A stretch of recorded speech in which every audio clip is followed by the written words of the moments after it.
Nesta terceira parte, eu vou fazer umas considerações finais sobre a célula caliciforme, glândula exócrina unicelular.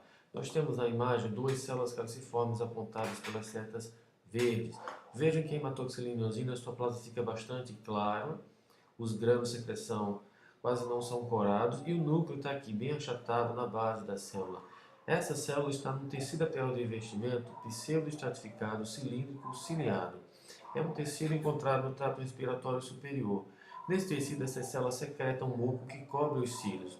Muco é uma substância pegajosa. Essa substância ela retém partículas de poeira e micro-organismos que vêm do ar. Esse mecanismo é tão eficiente que quando o ar chega nos pulmões, ele já está estéril. Na próxima imagem, nós vemos outro local com células caliciformes. Elas estão agora entre o tecido arterial de revestimento simples cilíndrico com microvírus do intestino grosso. Coradas com hematoxilina, veja que elas não têm citoplasma corado, porque são glicoproteínas neutras. Quando nós coramos com um corante que evidencia carboidratos, e essa secreção das células caliciformes são ricas em carboidratos, nós vemos bem contrastados os carboidratos das outras células, das outras partes da própria célula caliciforme. Nessa outra imagem à esquerda, tudo que está em azul escuro são secreções das células caliciformes. Então, dependendo do corante que nós usamos, nós podemos evidenciar mais ou menos determinadas estruturas. Vamos agora para as glândulas endócrinas. Elas surgem no tecido arterial de revestimento e perdem o contato, a ligação com esse tecido arterial de revestimento. A única saída é essas porções secretoras, que podem ser do tipo folicular ou vesicular e cordonal, é secretar o produto de secreção do tecido conjuntivo e daí ele passa para os vasos sanguíneos. Não há ductos nas glândulas endócrinas.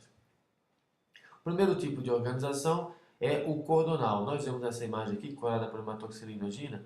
Vejam, a faixa vermelha unida, contínua, é de citoplasmas. E nós temos os núcleos distribuídos, núcleos arredondados. E o conjunto forma fileiras de células, chamados cordões celulares. Eles não são exatamente retos e totalmente paralelos. Eles se juntam uns com os outros. Daí a gente não consegue acompanhar um cordão por uma longa distância. Veja que eles se juntam com o osso. Esse juntar a gente chama de anastomose.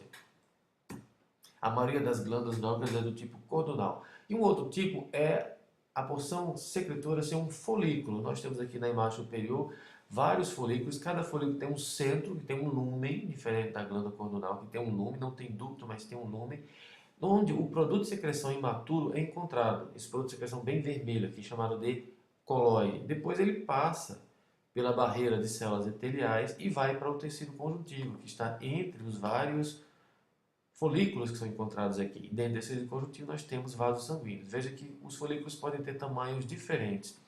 Na outra imagem nós temos uma maior aproximação de alguns folículos menores, cada um com seu lumen contendo um colóide, produto de secreção imaturo, e eles são envoltos por uma membrana basal, e entre os folículos nós temos o tecido conjuntivo onde estão os vasos sanguíneos.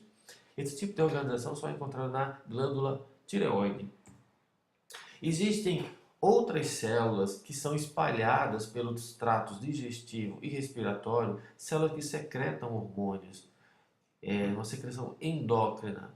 Essas células formam o chamado sistema neuroendócrino difuso. Elas secretam adrenalina, noradrenalina, serotonina e também hormônios.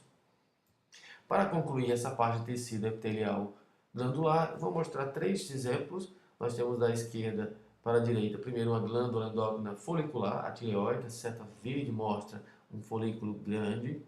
No meio nós temos uma glândula endócrina cordonal, no caso pode ser encontrada na adrenal, a seta azul mostra uma pequena extensão de um cordão celular. E na direita nós temos uma glândula mista, o pâncreas. Então aqui a seta branca mostra os cordões celulares, às vezes que eles fazem voltas. Essa é a porção endócrina do pâncreas.